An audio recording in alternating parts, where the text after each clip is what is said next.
Mkhitaryan, the Shakhtar Donetsk midfielder who's been linked with a move to Anfield. That's one example of a player you may never have heard of that you want to find out some information on. Gab is the man, I'm telling you. You can test him, you can throw anything at him, and he always comes up trumps. So ask Gab.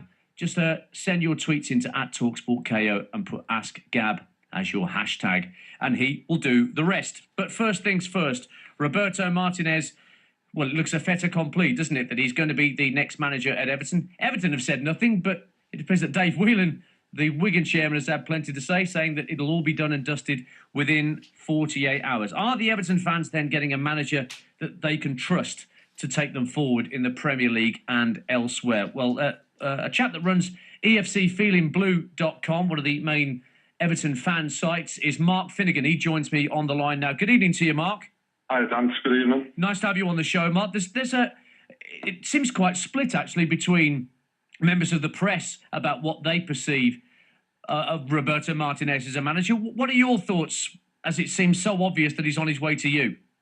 Yeah, I think it's all but done now, but I think it's been a long time coming. He's been heavily linked, and he was the favourite right throughout. But as you say, opinion is very split amongst our fans.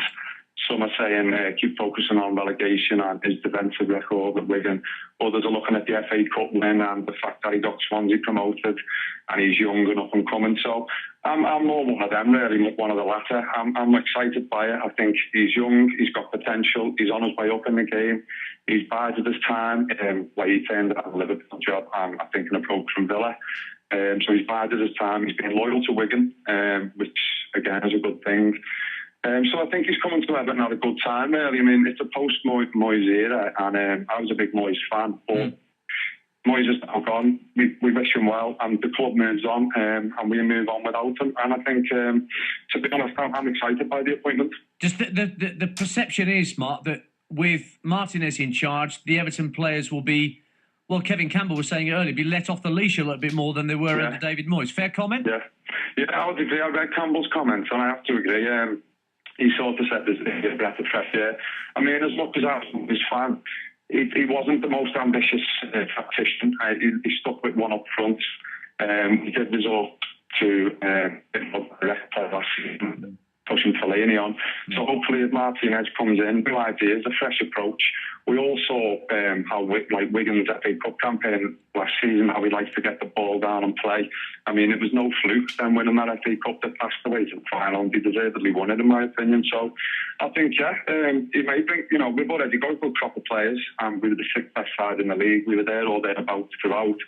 But I think, Martinez with his new ideas, he could bring even more from the players that we've got. Well, I'll tell you what, Mark, have a listen to Kevin Campbell, because you obviously didn't hear it earlier. He was having a chat with Hawksby and Jacobs on the afternoon show here on talkSPORT, and the lads asked him whether the Martinez appointment would be a culture shock.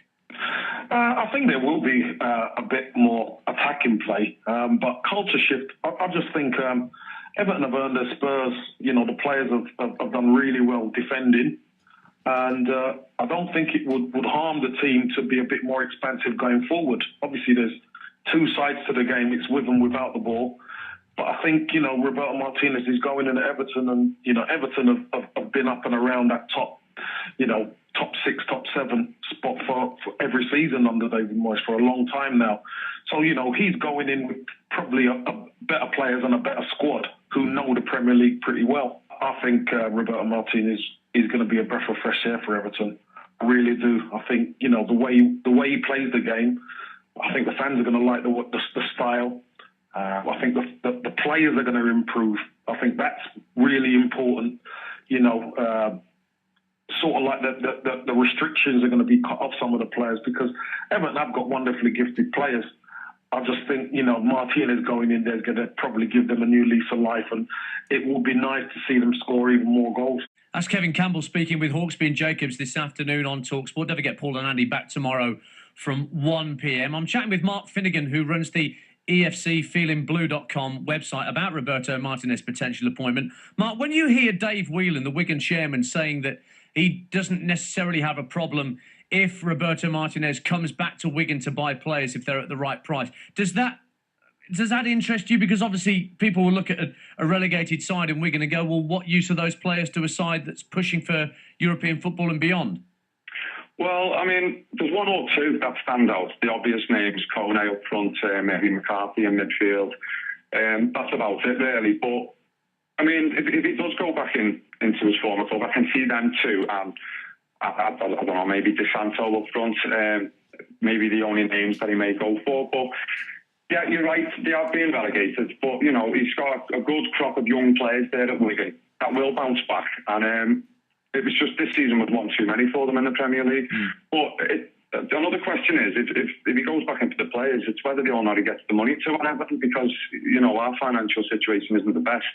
Martinez is coming into it knowing he's got limitations. So I'm not soft. I don't think Kenwright and the board are just going to start splashing cash at Martinez.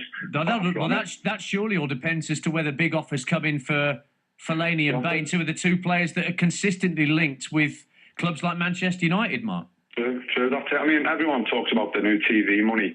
Whether or not our new manager sees any of that remains to be seen. I won't hold my breath, but Fellaini and Baines are the main talking points. I can see Baines staying. Fellaini, I don't know. It wouldn't surprise me if he left, but recently he said he's happy at the club.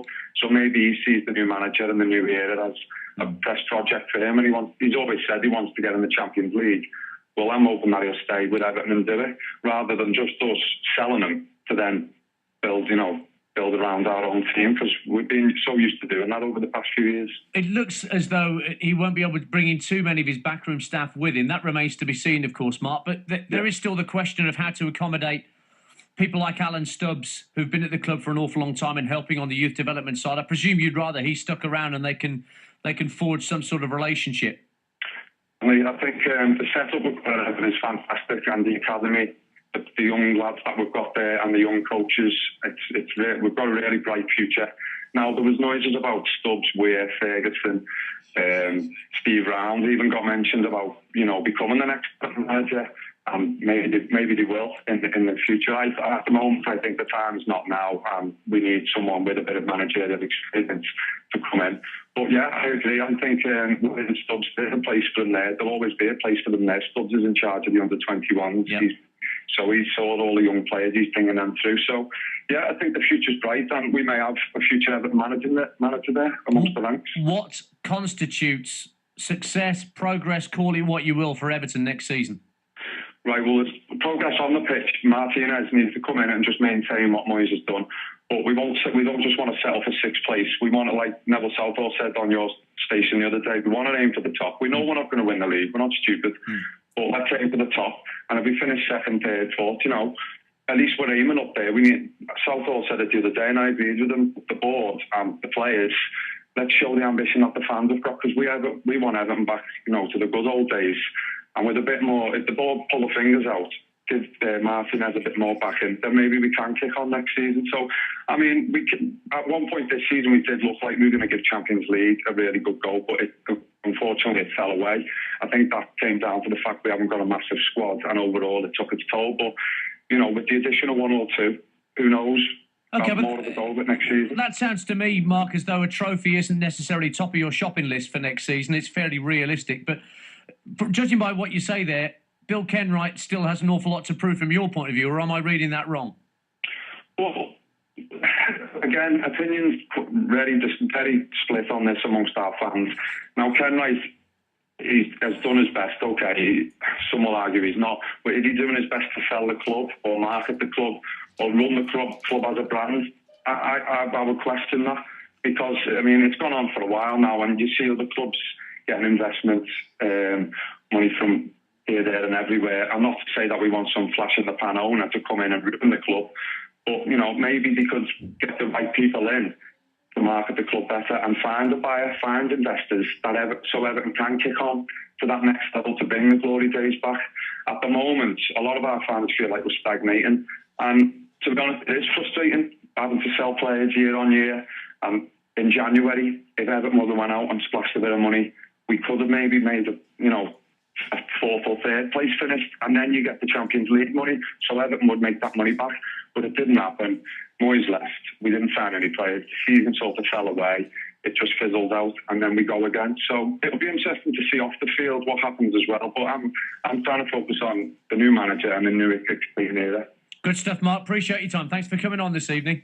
My pleasure. Thanks. That's Mark Finnegan from the EFC FeelinBlue website. Roberto Martinez, it would appear within the next 48 hours, it's going to be signed, sealed and delivered. Why? Because Dave Whelan says so. And when Dave Whelan says so, I guess that means it's job done. Remains to be seen what happens with Wigan next. More to come this hour on Kickoff. We're going to talk with Jared Kimber, the Aussie Cricket Journal. What a tough day in that Champions Trophy warm-up for the Aussies. Skittled out by India, really skittled out for under 100. And the Euro Under-21s gets underway tomorrow.